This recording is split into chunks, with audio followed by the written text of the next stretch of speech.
që vi nga fusha e arsimit dhe ne ndeshemi ose përballemi çdo ditë me problematika të ndryshme, qoftë në aspektin e të folurit, qoftë dhe në atë aspektin e të shkruarit.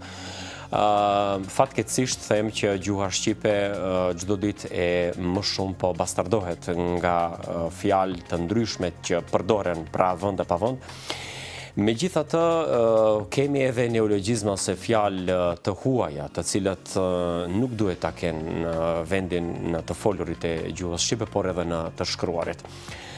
Është gjithashtu anglizmat kanë ndikuar shumë, pra ndikimi i gjuhës angleze e ka rënduar, si them, këtë pjesë në aspektin e komunikologjisë, në aspektin e për të krijuar ndoshta edhe mendimin për të gjetur fjalët burimore shqipe.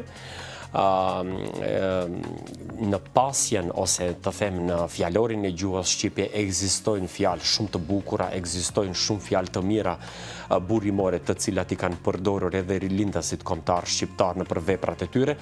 Mirë po, mendoj që është edhe mungesë e interesit të nxënësve duke filluar nga shkolla fillore, ajo e mesme edhe në për universitete.